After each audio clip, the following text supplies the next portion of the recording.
Avant de commencer, je vous rappelle que vous pouvez vous abonner et activer la petite cloche pour ne pas manquer les prochaines découvertes. Et si vous voulez soutenir la chaîne, n'hésitez pas à aller voir ma page Tipeee pour faire un don. Merci à tous. Maintenant, votre vidéo. Bonjour à vous tous et bienvenue. Aujourd'hui, je vous emmène à la découverte de Boulard.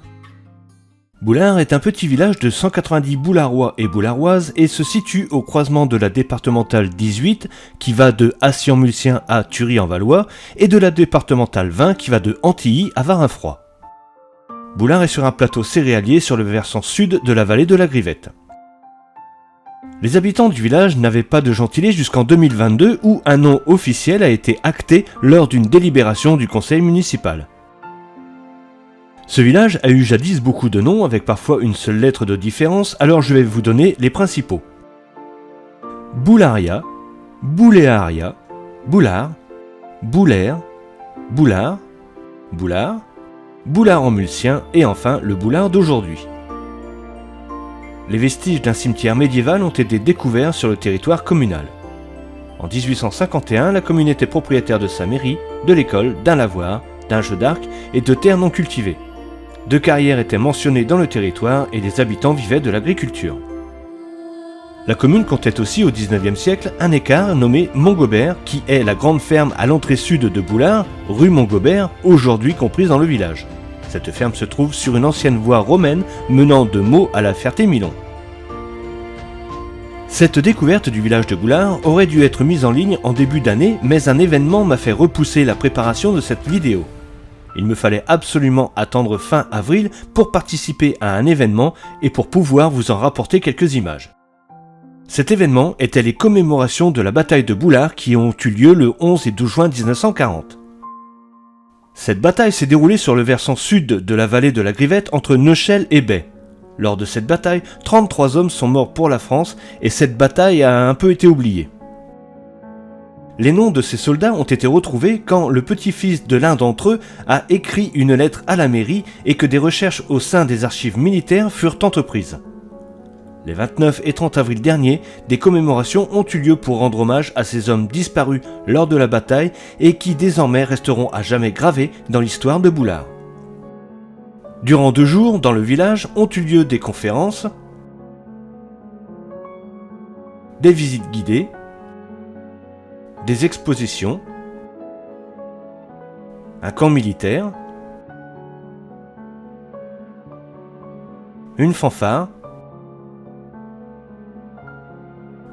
des dépôts de gerbes,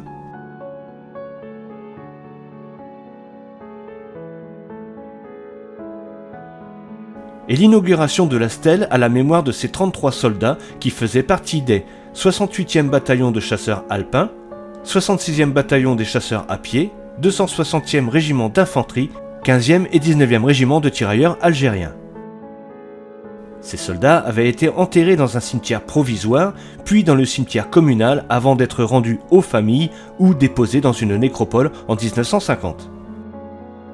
Ces 2 jours étaient l'occasion d'en apprendre un peu plus sur ces événements de la Seconde Guerre mondiale qui ont traumatisé les habitants de la région, endeuillé des familles entières et qui ont fait des soldats morts pour la France hier, des hommes dont il faut aujourd'hui honorer la mémoire, comme l'a fait la commune de Boulard ce week-end-là.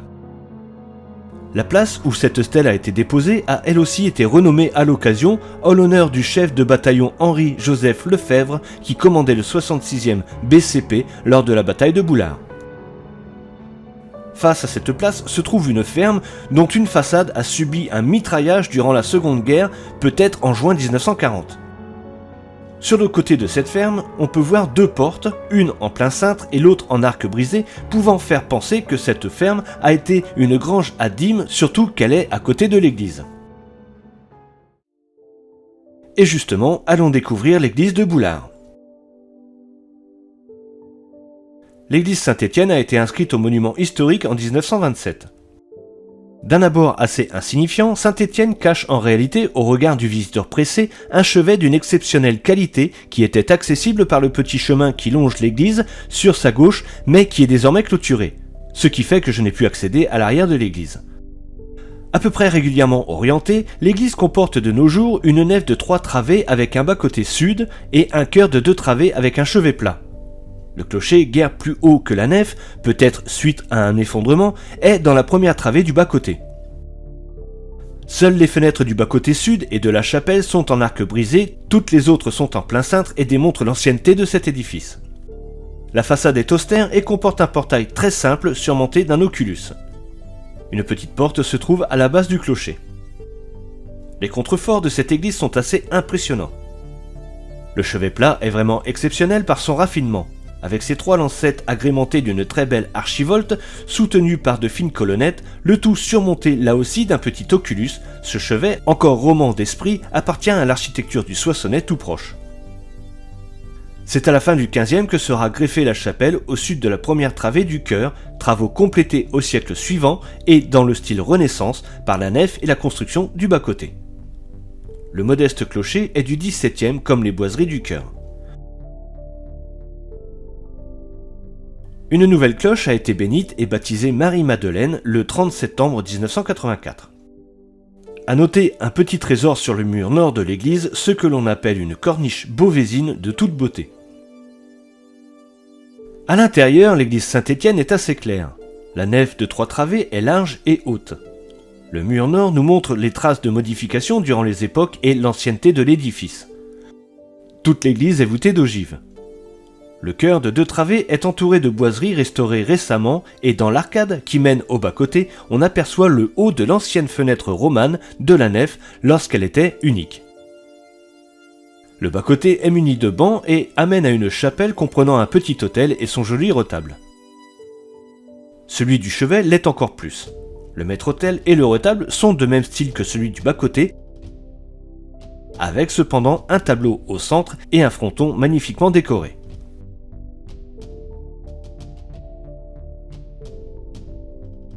Les fonds baptismaux sont à gauche dans la nef ainsi que la jolie chaire à prêcher qui est sur le mur nord. Les vitraux de la chapelle sud ont eux aussi été restaurés. Je vous laisse avec quelques éléments intéressants de cette belle église de Saint-Étienne qui n'est peut-être pas la plus imposante ni ornementée mais qui cache bien des trésors d'architecture.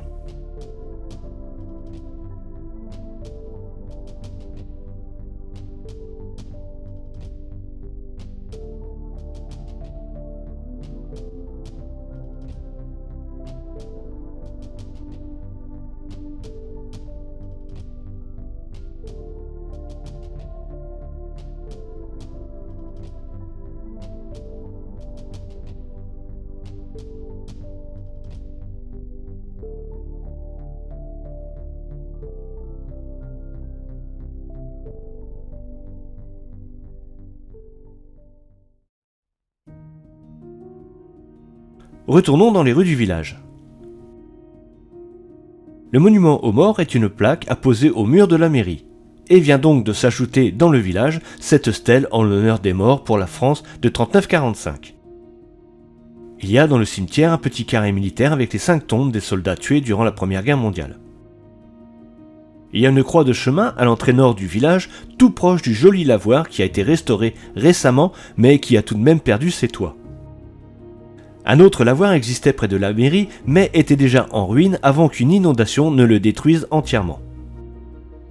En 1894 est mise en service la ligne SNCF Ormois-Villers-Mareuil-sur-Ourcq qui longeait le cours de la Grivette.